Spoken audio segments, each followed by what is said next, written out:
What's up everyone, Lance Hedrick here, and today we're going to do a little reaction to a video Daddy Hoff just dropped on the best espresso grinder under 250 pounds, which I think is a very important kind of area to cover, especially in today's market. As things get more and more expensive, you get more and more Kickstarters coming out with $700, $800, $900 grinders. It's great to kind of set back and understand where things sit for for lower budgets, which is the most common budget in the world. Being able to afford a $1,000 grinder is definitely an outlier, all things considered. So I'm very glad he's shining a spotlight on this, and I wanted to kind of do a little video to look at what he says. I was actually planning on doing a video almost identical to this. I have the Smart Grinder Pro, the Varia VS3, the fellow Opus, the Baratza Encore ESP, and the DF54, which I have, the latter, which I've been working on for the past month or two for a video, and I was going to focus a review on that and then bring the others for comparison. Now I don't have to worry about the comparison because Daddy Hoff did it here. I'll just do a review on the DF54 alone. So that actually saves y'all probably an extra 35 minutes in what would have been an hour-long video. So that's probably good. But anyway, let's go ahead, jump into his video, hear what our Lord and Savior has to say about these grinders. Again, that he has the Baratza Encore ESP, which has the Virtuoso burrs in it, essentially.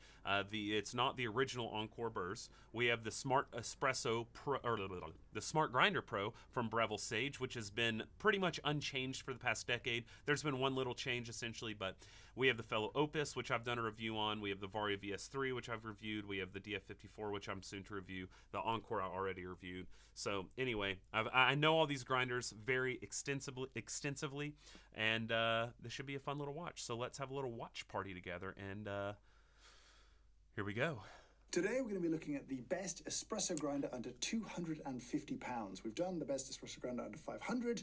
This one, actually, I'm more excited about because as a category, when I got into coffee, there wasn't very much. If you wanted an espresso grinder that was good, you had to spend serious money. And now prices are coming down. That makes me happy. But if you are looking for a kind of first serious good espresso grinder, where is your money best spent? To answer that question, we have these 5 grinders here. First up, you've got the Baratza ESP. In the UK, this is the cheapest grinder, coming in at about 160 pounds. Next up is the kind of oldest grinder of this bunch. I think this was released 10 years ago now. It's the Sage or Breville Smart Grinder Pro. Lists at £200, but you see it for about 180. Here is the fellow Opus. This in the UK about £200. Next up, you've got the Varia VS3. I'm loving the cinematography on showing these. This is gorgeous. Ugo, take note. I'm gonna send this to Ugo to be like, hey, I like this. A little bit more expensive again, about £240. And then at the end here, you've got the DF54, just under £250, so 246 I think that we paid. First up is going to be workflow. I'm going to take each grinder and pull a shot with it and talk you through dialing it in, adjusting things, how it works. Then we'll taste a bunch of espresso, obviously. Love it. Delicious times. Then we're going to get into some nerdy stuff. We're going to look at some particle size analysis because we can do that here. And then we'll look at things like retention testing. We'll look at sound. Oh, to be able to say we can do that here. I wish I had a frickin' particle analyzer in my friggin' studio. Instead, I drive like 30 minutes and it's on their schedule. But I'm still grateful. I'm happy to have access to one. But that would be kind of sick. Jealous. But I'm very excited to see his results. We'll look at things like wattages and other technical aspects of these grinders. We will, of course, talk about filter coffee tasting too, and how these do if you're brewing, say, a 1-cup V60. Then, my favourite bit of the whole thing, I get to talk about my nitpicks, my little complaints that I have with each of these grinders. And then, of course, we'll wrap up. Where's the fast-forward 10-second button? Now, there are 5 grinders here, but we actually bought 6. We bought a Smeg grinder. It's about £220. We don't care about Smeg. Well, so that was purchased for this video, but it is not included in the testing because it can't do it. And I can straight up say I do not recommend that grinder in any way. Yeah.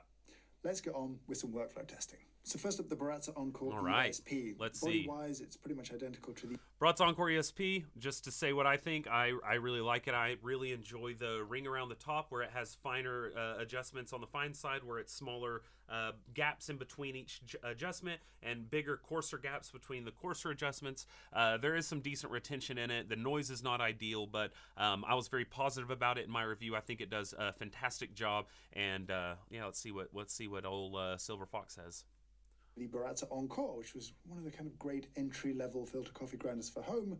The problem with that grinder is that it's also the first grinder I ever tasted specialty coffee on. Fun fact, the manager of the shop I first started working at introduced me to specialty in his office. He had a Baratza Encore with the old set of burrs. It would have been much better with the new sets.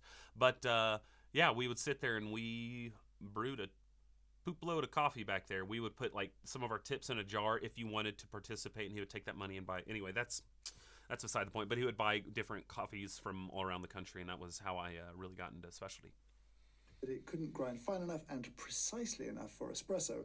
And actually, it's an interesting technical challenge behind this grinder to have it have an espresso range and a kind of filtered coffee range. Real quick, there was a comment on the chat saying, why no Smeg? I skipped over that. Smeg is fancy looking, but what they've really built their business around is using other people's stuff and then just coating it up, dressing it up, and then slapping a big sticker on it. So like, for instance, one of their espresso machines is literally a DeLonghi, and they just coated it and doubled the price. So that's really what they do, and it's typically lower quality kind of machinery, and this grinder does not grind finely enough for espresso. It's more so made for pressurized portafilters. I just kind of skipped over that because it's Smeg. You know, if you want the look of it, because you have a Smeg kitchen, okay, but you probably need a pressurized portafilter. Which, no hate on that, but it's not gonna do what you want it to do at that price point. That's for dang sure. Okay. Now, as you look at it, you can see pretty big hopper on top. You can use this as a single dose grinder, or of course you could theoretically fill this up with beans, but it has no automatic timer mechanism here, so probably best used as a single dose grinder. The grinder adjustment is done. That is a good point. That's something that's always been really weird, is since there's no real timer on it. There's, they could even make the on-off switch like a toaster timer. That would be an easy little change, just a little tick, tick, tick, tick, tick, tick, tick, tick, tick, ding. But yeah, so you're kind of just eyeballing it and probably wasting coffee grounds. So yeah, you kind of have to single dose it unless you just want to guess, I guess. But I don't know. Done just by twisting the hopper here, and you'll see an indicator that kind of lines up with these little dots here, and we're in the espresso range. The technical sort of success of this grinder is the fact that this click from here to here is a much smaller movement of the... Now I'm going to do something that might be a little unpopular. I won't go super fast, but I'm going to speed his voice up just a little bit. Okay, just 1.25. That'll be a big difference in the end. It's going to be okay. Okay, so just speeding it up a little bit. We won't lose that British charm, okay? I promise. Burrs than it would be if you were here and moved one click coarser. Lots of specificity here. To grind coffee, there's two choices. You can push and hold the button on the front, or you can use the switch on the side. Front's like a purge. Here we're grinding into a little dosing cup that it comes with, which is nice, and a little base for that. If, however, you were grinding filter coffee or a larger dose, you can grind into this dosing chamber here. Ultimately, a nice simple workflow. Let's grind some coffee. As a quick end note, each step I think is small enough. Someone made a comment about the single dose hopper. I actually put the single dose hopper for the Encore on a Forte. I've been playing with Forte beside the DF54. Like I said, I've been working on a DF video. Then I saw this drop and I was like, gotta go live. Because it's all fresh on my mind anyway. But yeah, that's the single dose hopper for the Encore. Because someone said that in the chat. But anyway. It's about 4, maybe 5 seconds of brew time for a fixed recipe, but obviously it's not a stepless grinder. The Sage Smart Depending Grinder on Pro, the or the Breville Smart Grinder Pro, if you will. Now, as I said at the start, this is... Before he goes over it, this one is bane of my existence. It has loads of retention, loads of coffee you have to put through between dial changes. It has, I don't like the coffee taste that comes out of it like at all. I've done lots of testing actually with this as a benchmark. Don't ask me why, but it's been included in a lot of things I've had to do. It's not like the worst thing in the world, obviously. It's better than like a blade grinder, but I wish that... I just wish it was better. I think a lot of it is the burr set inside is not ideal, and the motor is quite weak. The torque is very low, and you can stall it out really easily, and there's inconsistent RPM on it whenever you put harder beans through it. So it's just kind of like, you know, it's a bit annoying. Granted, it was a lot ahead of its time with its interface about 10 years ago, but you know, they've not really done anything to update it. Is a much older model of grinder. It's been around for a decade now since they released the Smart Grinder Pro version. And you can sort of see it comes from a different era of home espresso making. Sort of from the top down. It's a pretty big hopper on here. And this is a grinder I think that was designed to have you fill this with coffee beans and then draw down a dose from that hopper of beans each time you're pulling a shot. More like a kind of commercial grinder works, but in miniature. Someone said they're surprised they haven't updated this grinder with the Baratza burrs, as if they've done in a couple of their espresso models that have a hopper in it, like a grinder in it. I don't think that is going to happen. Those burr sets are a bit more expensive because they're getting them from Etzinger and Liechtenstein, whereas the base burr set that they're using in like the Barista Express, which is their biggest moneymaker, and in the Smart Grinder Pro, they get that, I believe, from China for a lot cheaper. And so it doesn't make as much sense for them to upgrade that when the sales are still doing fine, which is kind of shocking at the price point, I'll be completely honest. So yeah, I don't think that's going to be happening anytime soon, personally. But I don't know that because they have Baratza now. Breville acquired Baratza. I don't think they're really looking to make the Breville grinder like a ton better or anything. I think it is an over-engineered product for the burr sets that's in it, in the sense that they have a lot of tech in there that is not necessary for I think a lot of the people that'll be watching this video inevitably. But yeah. As such, on the front here, you've got a lovely display, a surprising amount of technology, certainly for the time, with buttons that you can control a few different things. Here, you've got your grind time. Because you're theoretically grinding a portion of beans and that portion is determined by time, you would want to set your time to set your dose. However, today we will use it as people do in the sort of modern espresso world, and we will be single dosing this, so I have a weighed dose here that I will just grind through. Next button along is your sort of shot/cup, so you can have preset memories of different amounts of time. You've got your start, stop, /pause button here, and then your grind adjustment here. What's interesting is as you take it coarser, it moves from saying 2 shots to saying 2 cups, and then the grind time shifts as well, because it knows that at coarser settings, coffee just grinds faster. So interesting little bits of smartness in there. In terms of the grind adjustment, again, it's a stepped grinder, and it's showing you those steps and those numbers, and each step is probably similar in that kind of 4-ish seconds range of brew time for a pretty standard, let's say 18 in, 40 out kind of recipe. This will grind into either a catch cup, like this one, where you might want to sort of grind into this, give it a little shake before dosing into your portafilter, or it does come with 2 portafilter holders. I've never been a huge fan of taking a cheaper grinder and grinding straight into the portafilter. You have to do a bit of extra work to get rid of clumps and get the distribution right. Sounds like he's a shaking fan. He doesn't do direct to portafilter. Daddy Hoff on a shaking trend. I just had to do that because I had to. Grinding into a catch bin is generally a better thing, but these just slot in. But let's go back to the I hate the feeling of those awful plastic feeling. We'll take the time up a little bit longer just to make sure we're going to get everything ground through, and away we go. Next up is the fellow Opus. Now, this is a grinder, full disclosure, that we bought on launch from the US, and it is running on a power converter, which I wouldn't recommend. Mine does too. Cases. And when it comes to stuff like wattages later, that may impact things, but it's not too important. Ultimately, I think its performance is pretty reflective of how it would be if this was a 220-volt model, because most of what I want to talk about is nothing to do with how the motor runs. Let's talk about how it works. It is a single-dose grinder. You have a very snug-fitting lid to your hopper here. And this is satisfyingly smooth. Big enough that you can put in a good amount of filter coffee, or a large dose if you're going to, say, grind 60 grams, but, not too big that you're wasting space. Inside here, you do get a little bit of a guidance on your... Which I enjoy this. I like that they use the space, but I also don't like some of the markers. I enjoy that they have espresso, and it makes sense they put Prismo, but AeroPress, I hate when it's right there. In fact, I just filmed an AeroPress video, and I talk about this exact thing. It's an annoyance for me, to be honest with you, because a lot of people, when they get it and they're new in coffee, they just stay in that realm, and they get frustrated they're not getting good coffee, and they want to buy a better grinder or buy a better something, and it's like, man, if you would have just, not assumed that the grind chart you had was, law that came from Mount Sinai or whatever, that would have been pretty chill, pretty cool, pretty chill vibes. That would have been a dub. Sort of suggested grind settings, which is a nice little touch. And then you've got the grind adjust. What he doesn't bring up is you have what I actually really like about that lid is they have it to where one side it's 40 grams and the other side of the lid's 20 grams roughly off volume, and it actually works pretty well regardless of the density of your beans. It'll be plus or minus 2 or 3 grams, but it's nice to just have volumetric, dump it in, go, for people who just want to, don't want to play with a scale, you know what I mean? This is relatively simple. The smaller the number, the finer the grind. That's true of pretty much every sensible grinder. But as we said with the Baratza ESP, when you get down to kind of espresso grind settings, you don't want this click to be the same as, say, this click over here, right? You need larger... This is the worst, yeah. That's a little John Ralphio from Parks and Rec for you.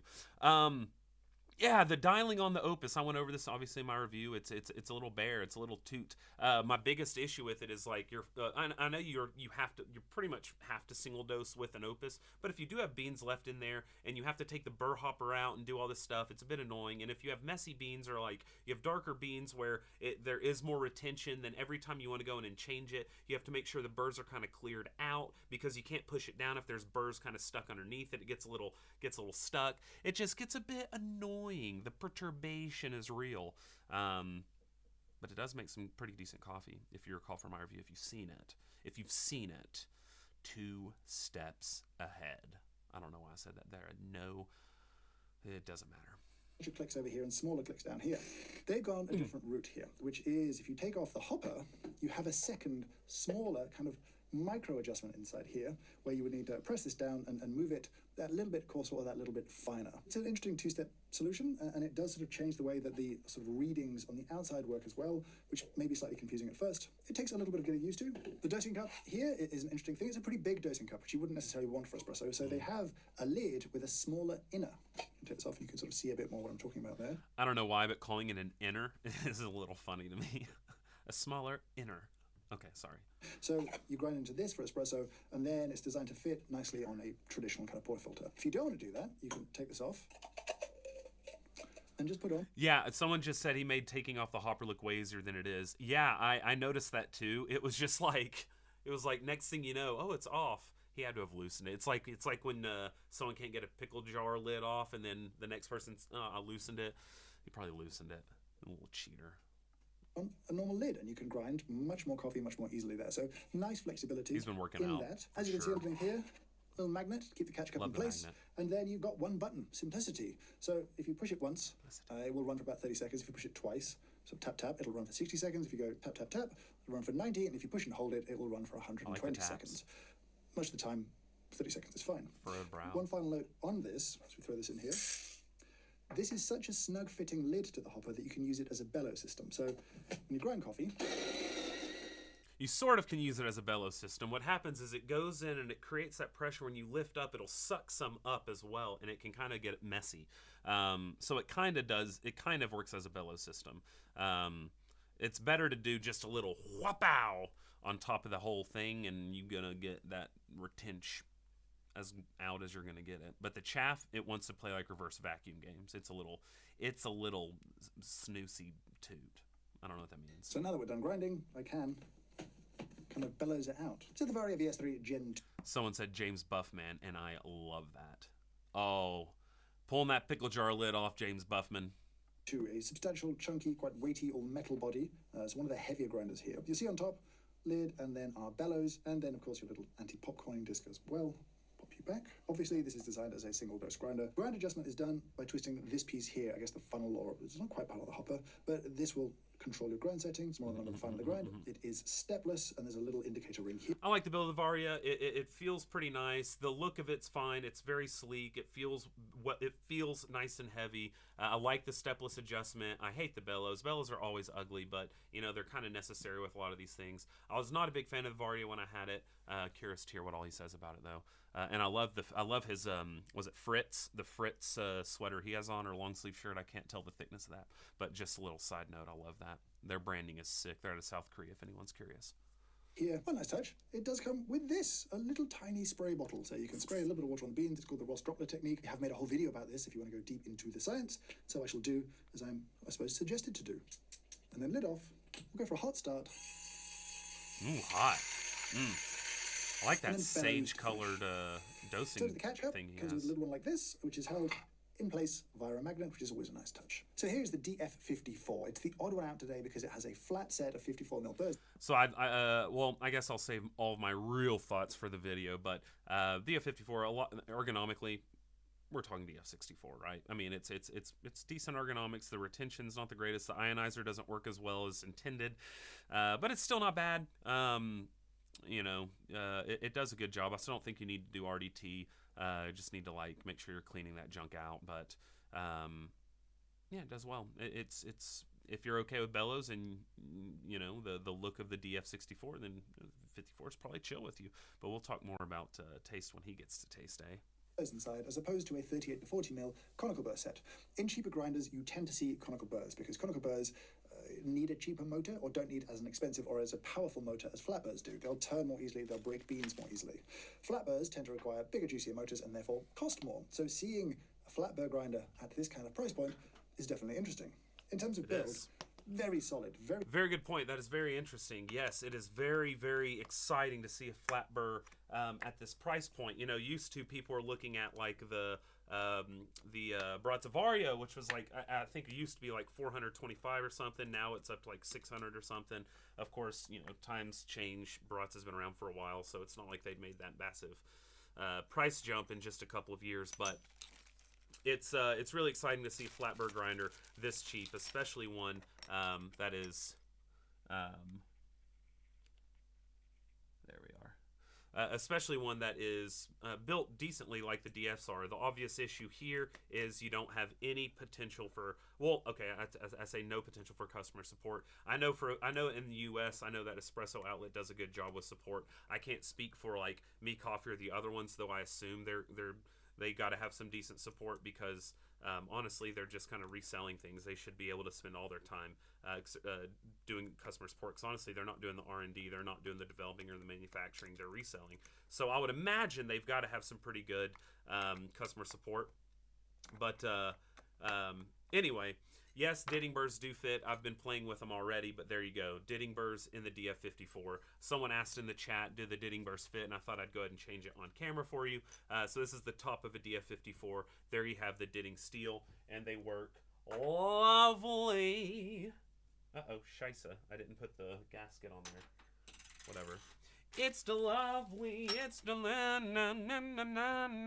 Okay, Cole Porter. Easily the heaviest grinder here. Not surprising if it's got a juicy motor inside and all metal housing. In terms of grind adjustment, you've just got a ring at the top here that you twist. It's a stepless grinder. Someone said that X-Bloom's featuring that dose cup and stuff and that it's featured in James's videos. Well, it's because James co-developed it or something. He like had a hand in the design, or he had a hand in bringing it to market or something. If you look at the bottom of those dosing cups, which I have a few, they're made by Loveramics. They're made by Loveramics, but it's in collaboration with Tens, Hundreds, Thousands, which is James's merch company. So, fun fact, these are like, when they sell these, it's in collaboration with Jamesy Poo. Which is nice, so infinite adjustment between the steps. In terms of work... Are we on 1.25? I feel like we could go faster. I tell you what, he speaks slowly. There's another little bellows and lid system here. And actually the anti-popcorning disc on this one is all metal. So you have a little hole through which your beans would fall, they'll bounce off this thing, and then they won't easily be able to get out again while it's grinding. There's no smart electronics here, there's just an on-off. Yeah, I'll give the DF54 away with the Ditting burrs in it. That's easy. I'll do that. Don't even worry about it. Easy peasy. Yeah, sounds good to me. Switch. So that's it. Nice little hum. Easy. Gets a little loud, but not crazy. The grinder does claim to use a deionizing system here to reduce static at the output. And I nearly forgot to talk about the catch cup, which, as you can see, come on, I want to taste espresso with you. And designed to sort of go upside down on a portafilter for the little twist and dose. You could, I guess, put a portafilter in here. As I said, I wouldn't strongly recommend it. I much prefer grinding into a dosing cup and working that way. Let's see how these shots all taste. Now, obviously, this is not going to be a blind tasting for any of these. As part of the research and testing for these grinders, we have done blind tastings, but we decided it was probably more useful on camera just for me to give you the... Everyone watching this, listen to Hoffmann here. This is, I've been doing this for a long time, where 99% of my blind tastings done off camera. Just because I don't show it in a video doesn't mean it doesn't happen, and it's because on camera, it's really difficult to do a proper full blind tasting without taking like an hour to set everything up. Whenever I'm doing all my testings and stuff, sometimes I'll go to places that have commercial machines so I can pull multiple shots at once, or there's just, it takes a lot to set up a big blind cupping, and it's not super helpful on camera, and it's just different, and it's a bear to do when you have like Ugo sitting here waiting to get everything filmed, and then he has to go edit, and I don't want to just like waste his time by setting up a blind tasting when it comes to espresso, and it's a difficult thing.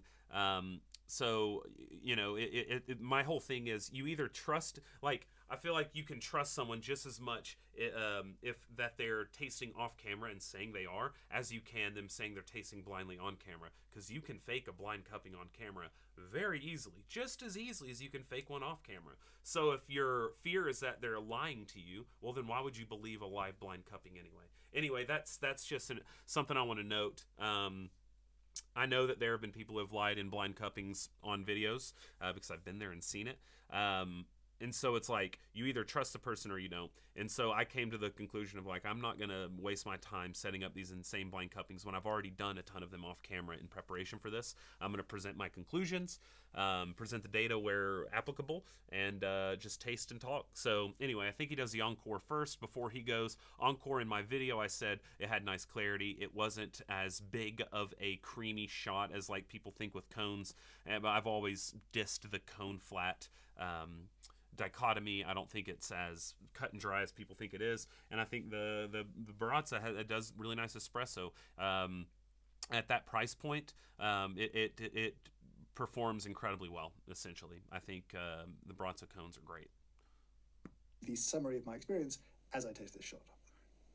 Now, this is a conical burr grinder, and people expect conical burrs to produce more texture, more body, but maybe less clarity of flavor. I have to say though, I really do like the shots coming off this grinder, especially for their price point. They have nice texture, they have nice sweetness. They're maybe not maximum clarity, but I feel like plenty enough. They're not overly muddy, just honestly very enjoyable. The Smart Grinder Pro.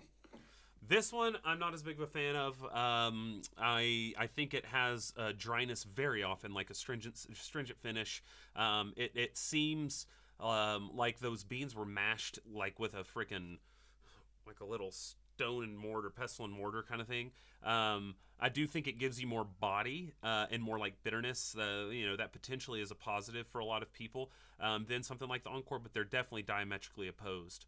Diametrically opposed foes. The shots from this are a little bit more as you'd expect from a cheaper conical grinder. They don't quite have the same cleanness as some of the other grinders have. It's a little bit muddier. It's a little bit more kind of texture. James like calibrated AF right now, or what? Kind of chocolatey notes from coffees that may not typically express that with other grinders. Reasonable acidity kind of profile. Or is he just watching my videos? Not bad, just simply not great. JK. Espresso from the fellow Opus. Fellow Opus, I rated this very similarly to the Encore.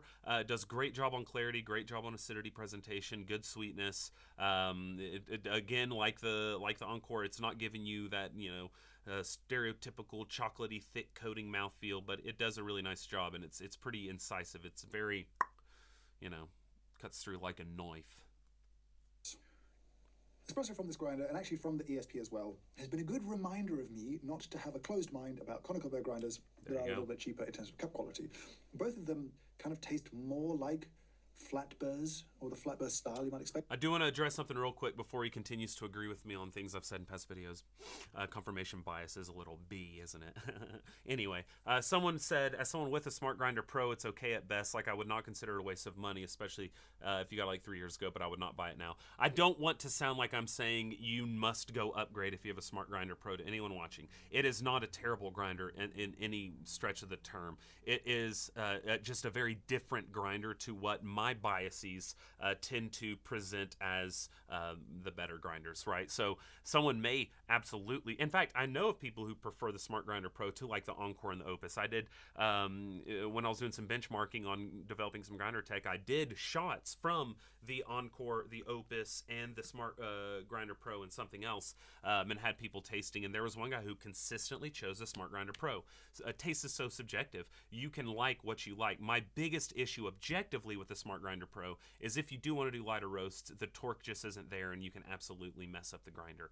And so that's the biggest objective sin of the Smart Grinder Pro, and like the retention. But when it comes to taste, hey ho, remember, I have my preferences, and I tend to speak towards those unless I'm trying to, you know, be a more broad kind of voice. Right now I'm just being a little silly boy. I'm just being a little silly boy right now. So I'm not really thinking through things. So, well, yes I am, but I'm also letting my bias, ooh, the bias is showing. I gotta cover up. Then they do taste like conical burrs. That shot, tons of sweetness, quite bright acidity, nice texture.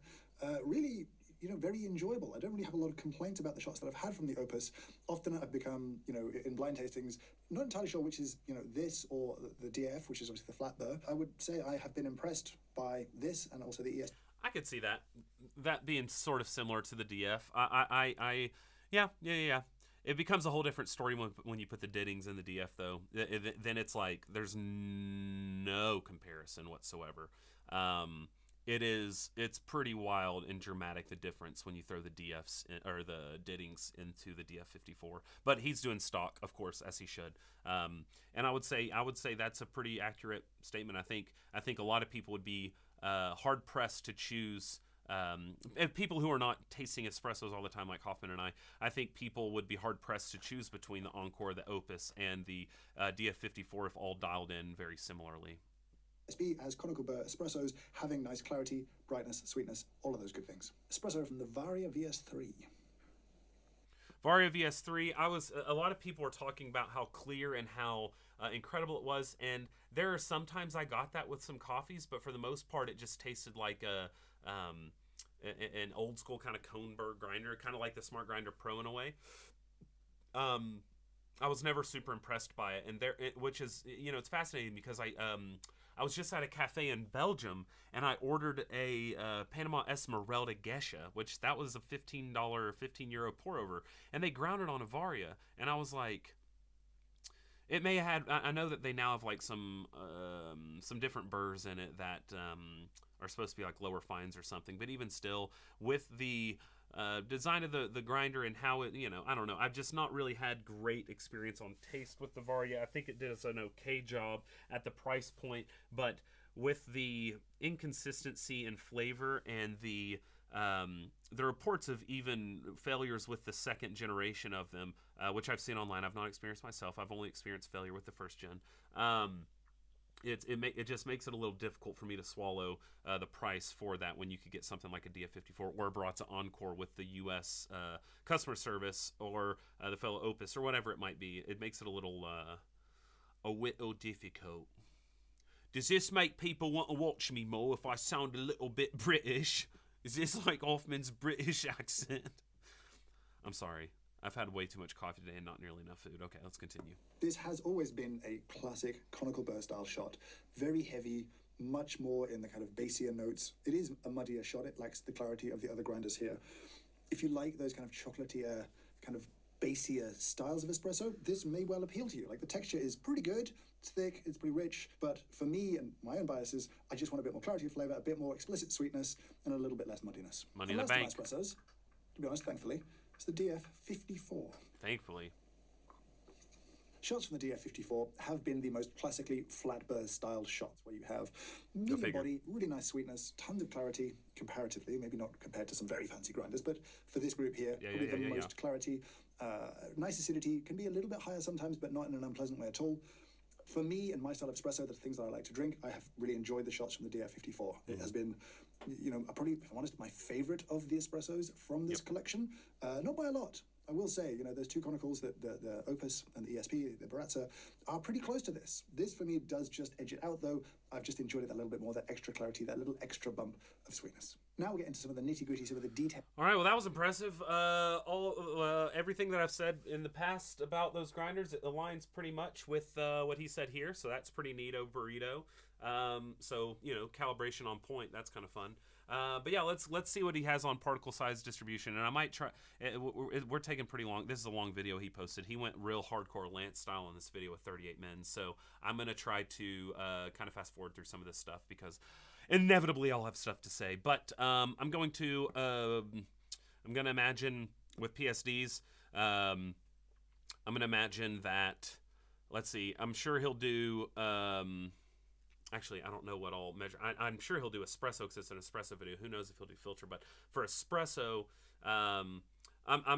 remember, particle size distribution doesn't necessarily tell you everything. So what my guess is, though, just based off of the amounts of data analysis I've done with the different grinders I've had the privy of seeing the particle curves for, I'm going to obviously guess that the most unimodal espresso is DF54, and I think that it's going to be just kind of like who really knows with the rest of them? I think you could probably guess that like based strictly off of perceptions and tastes and off of brews um, uh, and burr gaps and how fine you have to grind things. I would say that in this instance that flavor does correlate with potential particle size distribution, meaning I bet you the Opus and the Encore are probably second in line, and then probably like the least are probably the other two. That would just be a guess, and a lot of that is correlated to just taste, but also when you take into account like the burr gap and how fine something's brewing. Obviously, the finer you have to grind something. If you have the same coffee, same recipe, two different grinders, and one of them has a smaller peak particle, that means it's producing less fines, obviously, because you had to go finer in order to provide the resistance. So kind of using some deductive reasoning and transferring some of the numbers around, I think that's probably how it's going to go, but I don't know. Details of the testing that we've done. We'll start PSCs are with so particle weird. size analysis. We use an imaging particle And size the analyzer. coarser you go, the more the differences really begin to not matter at all. So, for instance, when I was creating the Pietro brew burrs, in the really fine range, it would be way more unimodal than everything else. But the coarser you got, especially up to 1,000 microns, that peak particle, they all looked almost identical, even like the Mazda Omega, which had a terribly bimodal curve at espresso size. It was very similar to the Pietro at like 1,200 microns. So the coarser you go, the more quote-unquote unimodal things get, because coarser grounds are easier without producing as many fine particles. So anyway, we get a load of data from it, we put lots of coffee through it, and I'll show you some of the outcomes. Important to understand with particle size analysis, it's not a truth about the grinder. This will show you differences in how these grinders ground one particular coffee at one particular day when set for a sort of similar outcome. So I'll show you espresso first. They're all producing the same recipe in terms of in and out and brew time. Some variance in extraction, of course, but we have to standardize it somewhere. But this is not an objective truth about the grinder. It's just a comparative point that is interesting. Let's have a look at the charts that I have here. Let's look at them as they appear. That Pause. Okay. Let's see. Yep, red DF54. No surprise there. And the rest kind of a hodgepodge. Now, what is interesting is the multipecular. I made that word up. The Varia VS3, if the orange one, it has all those weird peaks in the finer range. That's kind of weird. What you do see is the least amount of boulders are also on the DF54.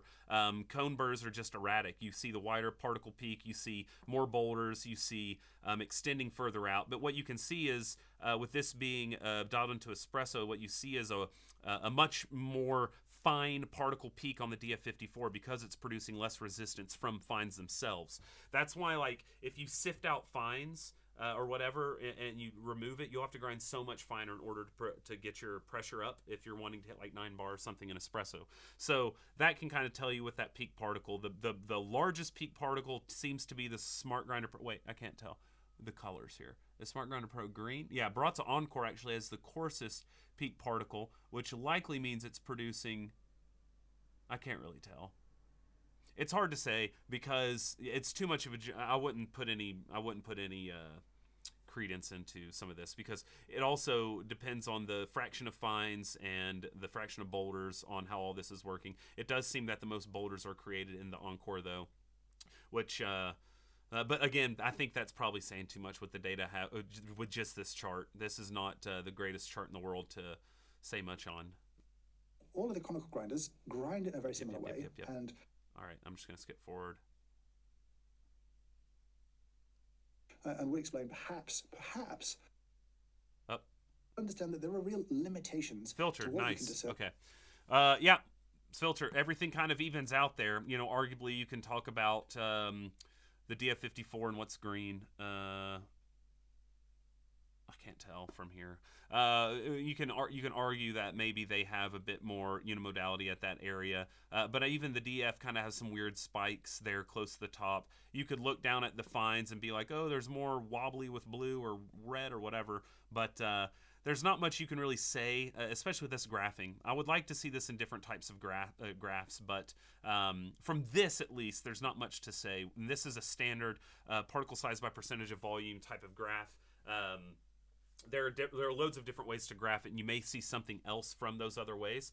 But the way it's presented here, you just can't say anything about the taste of these burrs. It doesn't say anything. like at all. And that's why I always say there is no sensory proof or correlation between PSD and taste. But sometimes it does tend to align. Like in the previous one, it does align that the DF54 would have the most unimodal, with common understanding that, you know, more unimodal grinder will produce more clarity, etc. So that, I mean, sometimes it does align, but it's not because there's a direct correlation. Sometimes there seems to be a stronger link, sometimes a weaker. So, you know, let's move on. From particle size analysis without beginning. Okay, I'm going to skip his analysis because I just analyzed it. Okay. Here. Test 1 is the traditional test. You weigh 18 grams of coffee, you grind it, you weigh how much comes out, you do that a bunch of times. And so I'll show you a quick comparison to see how these are all what's he doing performed. here? Looking at the data, I would say probably the most consistent was the DF50. What's he doing here? He's just doing 5 doses in a row and seeing... Okay, I missed what he did here. Sorry. That was 2... in this way. So when it comes to retention, that's a really important point with single dose grinders. And we did 2 kinds of retention testing here. Test 1 is the traditional test. You weigh 18 grams of coffee. All right, we're going to try 1.5. Comes out, you do that a bunch of times. And so I'll show you a quick comparison to see how these are all performed. Looking at the data, I would say probably the most consistent was the DF54, though, you know, the Baratza ESP did pretty well. Nice. ESP, okay. People keep coming at me saying that in my Encore thing I didn't talk enough about retention, and it's because it wasn't that bad. Yes, the 17.6 is not great, but the rest of it's pretty dang solid. And I did say there was retention, but it's not that bad. The Opus is worse. Like look at the standard deviation there. Well, I don't know if he calculates it or not. But yeah, I mean, come on. I'm actually surprised the Sage did as well as it did. He must have been beating that, honestly. For real though. Some challenges around retention. You know, you really need to work the bellows on that to get sort of all the coffee out. It does tend to retain a little bit of coffee when it comes to espresso grind settings. Unsurprisingly, the Sage Grind Pro, which is not built to be a grinder-order grinder, well, that also was a little bit more inconsistent in its ability to deliver exactly what you put into it. We did another kind of retention testing, though, that I think is perhaps more useful. So if you have a grinder that has half a gram of coffee in it, and you dose 80 grams in, and you get 18 out, well, that half gram of coffee probably has been exchanged, you know, at some point. It's the new coffee that's replaced it, and it's been pushed out. Can you measure sort of exchange? And My so head's what we blocking did the here chart, was sorry. dial the grinders in, then push them all the way to the core setting, ground 20 grams of coffee through it, therefore exchanging any fine pieces that were left inside for coarser pieces, and then brought it back to an espresso grind setting. Nice. If there was a lot of retained and exchanged coffee, let's say there's 2 grams in there, well, that next dose out of the grinder should run enough faster. About retention, Hoffy. They are retaining and exchanging slightly higher doses of coffee. But overall, I would say there weren't big fall-offs in flavor or extra. I'm not interested in that graph. That's definitely a thing. And there's a pretty big variance here. Again, we did a espresso test, a filter coffee level test, and we'll show you the data on screen in terms of how long it took these grinders to grind it through. Now, the kind of standout, surprisingly slows for me. Yeah, I mean, I think it's pretty obvious which is going to be the slowest, the Varia, because it's low RPM. More power, and the rest, setting, you where know. the motor has to work harder. This looks an interesting graph. So espresso, filter, rated. Oh, okay, I see it. So empty. So okay, so he's rating the watts drawn against the rated. Baratza. Now that is surprising. Filter and espresso is a lot higher than the rated watts. Honestly, I would say this is probably because I bet you they're doing it with super dark roast, and it's probably outdated numbers would be my guess. You're not going to draw as much watts with darker roast than you would with light, and I bet you Jamesy Poo did a little lighter roasted stuff. Same probably with Sage is also a little off. You know, it's both Breville. Granted, Baratza was not Breville when they probably made that rated power. They probably just haven't changed it, would be my guess. Varia, yeah, you would expect that to be rated higher than it needs to be because they do a lot. They're very light roast type people. DF54 and Fellows, yeah, okay. With Nick being the head engineer, I would expect rated to be higher than what it actually does. DF, not surprising that it goes over it. Probably goes even higher if you use really light roast. So that's not ideal. I thought so the DF54 is rated at 150. All right, I should have looked at that. Should have known. Interesting to me. Okay. That's a nice metric. I may need to use that in future ones because I have the equipment to measure it. Volume, but of quality of sound. And I think the recordings are actually pretty good. Sound, okay. I'm not gonna lie, I don't super care about sound. What is he doing here? I'm now. It's like, oh, we have 15 more minutes. This is a long video. From the DF54, but I feel like you just have to push it that little bit finer to get a higher extraction, and then I think the cups are really very good. You know, if you are someone who measures extraction, and I know there's not a lot of you, but I would just aim on the higher end of things. Okay, so I mean, I'm assuming he's saying relative to the other ones, it needs to be a higher extraction. Makes sense, obviously, when you see there's less fines, there's less. You need to push it a little bit more so that you have. If you have one of those grinders and you feel the cup is. You have the ability to push a little bit more because it's a little bit more unimodal. when you have less unimodal, you probably don't want to extract as highly because you have a wider spread of these particles, and so you can over extract a bigger slew of them, I guess. Is a bit lacking, don't be afraid to push it that little bit finer. I will say that the Opus performed incredibly well across testing. I really like the filter coffee from that, and I like the filter was good in Opus as well. And the I'm Encore surprised as well. that I don't dislike the coffee from the Sage Smart Grinder Pro more. It's not that's the best. odd. It doesn't really truly compete. All right, we're not as calibrated. He was a little bit more complimentary on the Espresso with the Smart. You know what though? I will say, maybe he has a new one, and all my experiences are with him a few years ago. I have one that's in the box. Maybe I'll take it out and give it another try, but because maybe they have changed something on the inside I'm just not aware of that might help retain its alignment or something a little bit better. But yeah, I don't know. Let's continue. Compete with the others, but it's better than I thought it was going to be. But for me, the one that's... Can I move my window to the other corner? Oh, scheisse. That's not the window. This is the window. Sorry about that. Struggled the most in this testing was definitely the Varia VS3. Across filter brews, it has just lacked the clarity and sweetness that other grinders have been able to achieve. Even the Sage Smart Grind Pro has been, I think, a notable step above. Going back to those particle size distributions, I can't see it in there. I can't explain it away with that particular metric. I think that's interesting, but it's definitely been something sort of consistent across testing. It's time for nitpicks. I always love a little nitpick. This grinder is where we'll start. That's because we started with it in the first place. I will say, in fairness, I don't have a ton of nitpicks with this. I have some substantial issues in that the noise for me, like so many Baratza grinders, is really a problem. It's kind of a deal breaker. I don't think I could invite this into my house. I wouldn't say it's a deal and listen to breaker it every single morning without being annoyed by it. That's me. I may be a little bit sensitive to it, especially early in the morning. But I just wish they'd make quieter grinders. They're great. They're affordable. That's actually a good point. Baratza is notorious for loud AF grinders. The Sete being the #1 loudest grinder in the whole dang world. With that motor box, that little box going, bring, bring, bring, bring, bring. It's redonkulous. Like, just make quieter grinders. Put a little padding on the inside. You know what I mean?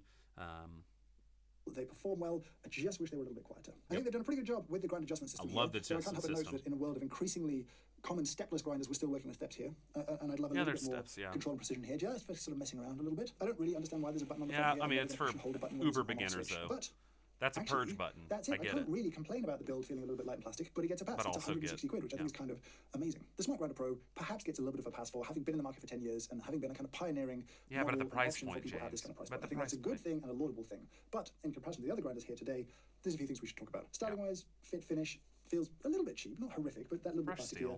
Massive hopper. It feels quite big and bulky, and I don't love how it looks. It's not a great catch cup.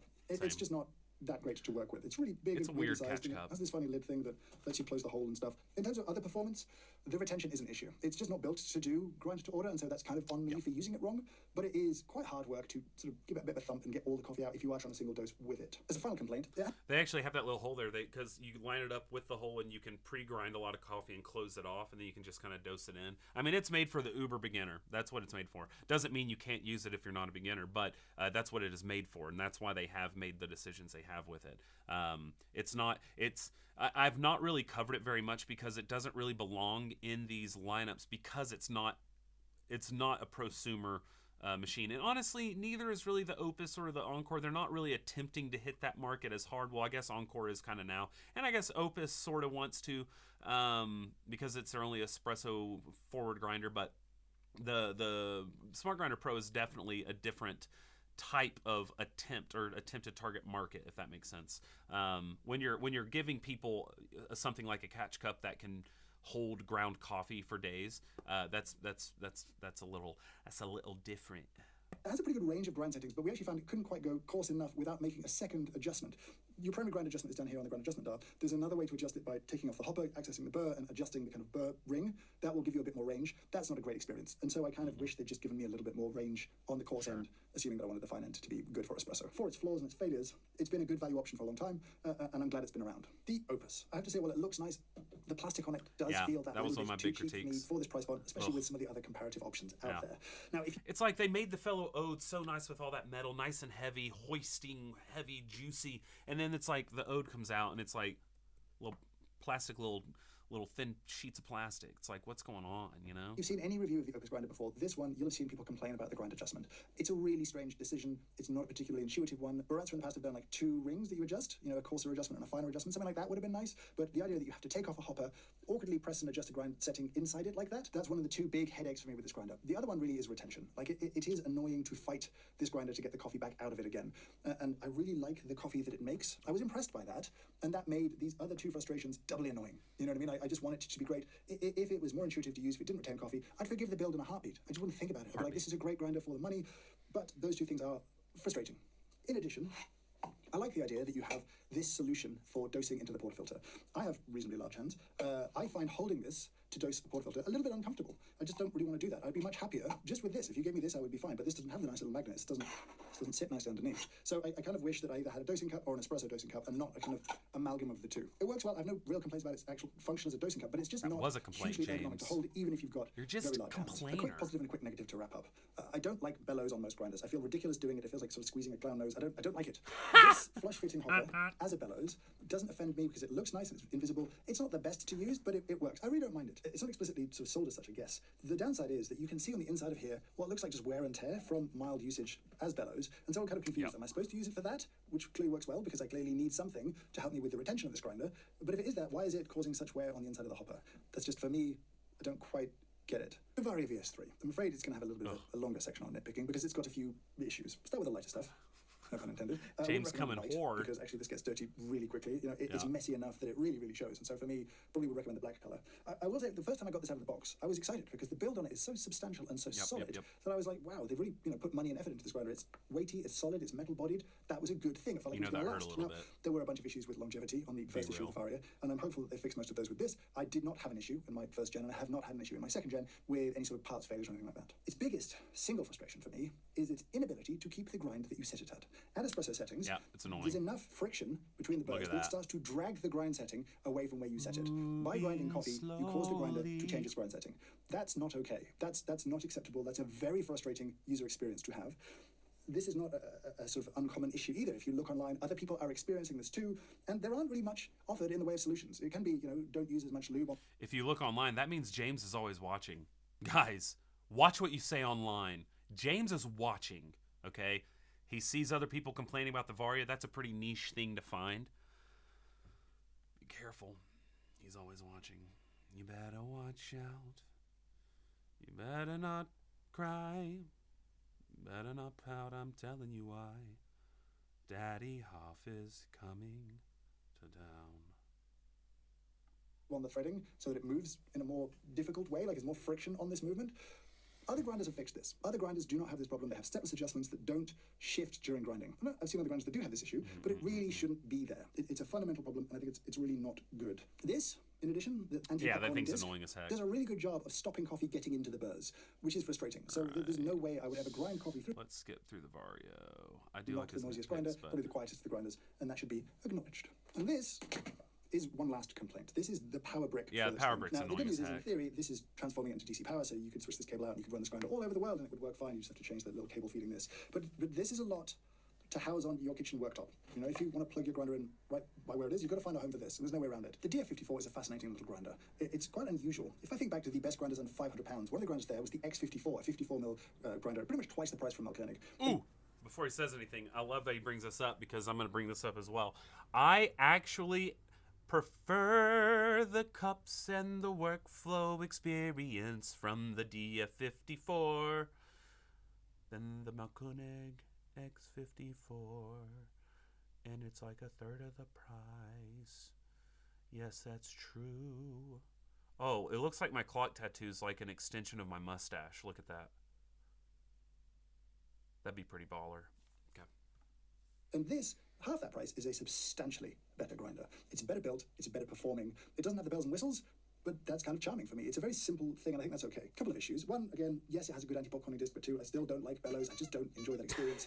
And it is, like many of the other DF grinders out there, messy. This says it has an ionizer. I would not grind coffee with this thing without having sprayed some water on those beans first. And yeah, a bit like the others, if you are too aggressive with this right at the end, you can blow coffee back out of this thing here, which is a little bit annoying. I don't mind the plasticky dose cup. I don't mind that it really has a dial and a button, and that's it. It has no smart features, and I will take that in exchange for a relatively inexpensive, high-quality flatbed grinder. One last little note, I guess, is worth bringing up. This stepless adjustment dial Did he does just not slip do during his grinding, but hair? it is a little bit annoying. I don't mind the plasticky dose cup. I don't mind that it really has a dial and a button and that's it. It has no smart features, and I will take that in exchange for a relatively inexpensive, high-quality flatbed grinder. One last little note. He just did his hair. Did you see that? Don't mind that it really has a dial and a button and that's it. It has no smart features, and I will take Look at it now. that in exchange for a relatively inexpensive, high-quality flatbed grinder. One last And now look at it. Ooh, he did that updo. Dang, James. little note, I guess, is worth bringing up. This stepless adjustment dial does not slip during grinding, but it is much more difficult to adjust. So even just small adjustments, You know he probably was- a two-handed affair. I'm surprised at how hard it is. And it's something you have to worry about. If you want to take the burrs out, if you want to go all the way coarse on this, going then back all the way fine, you've really got to make sure you've gone all the way kind of to zero. It's easy to be kind of one revolution short because it is that hard to turn sometimes. I need to add a little clarification at this point about this grinder. I did complain endlessly about how messy it just was. changed the And sweater. then we gave it a really good clean, including cleaning the ionizer, and it performed way better. So if you are having issues with static with this thing, give the ionizer a clean, but it is also annoying that the ionizer gets dirty kind of relatively quickly, and so the performance does degrade. I just felt it was important to clarify that. It's time to wrap it up. What are my conclusions? Well, firstly, Change back. I'm very happy at the options available to people at this price point now. Respect I really the feel like respect there's some that, though. very good, That high-quality editing grinders in, able to make this very little delicious change. coffee at under £250, and I think that's great. Very nice. Are all of these grinders Jeez, he of still the has same level? 4 more No, I don't minutes, think 3 so. more And different minutes. ones may find different homes. Starting over here, the Baratza, I think, is incredibly good value for money. I'm genuinely surprised at how cheap this is and how good it is for that money. It's simple, it's noisy, but it does make really nice coffee. The Sage, I get how it's been successful for so long. It pioneered the market. It's a little bit out of date now, and I wouldn't be surprised if there's something new coming relatively soon. Obviously, Sage Breville acquired Baratza a couple of years ago now, and there may be more crossover in those lines. You're certainly seeing it in Breville's espresso machines that have built-in grinders. Anyway, it's a good little grinder. It's maybe not the greatest for filter coffee, but it's better than I thought it was going to be. It's okay. It's just not really up to spec, up to modern standards when it comes to grinding to order. The Opus is a point of great frustration for me. I really like the cups of coffee that it made. I really did. I was surprised by them. I think it makes really nice filter coffee. I think it makes great shots of espresso. Some of the usability, though, is a bit of a headache for me. This thing, if you are only interested in espresso and you really like texture above all else and you want sort of richness and heaviness and basiness in your espresso, I could see going towards this.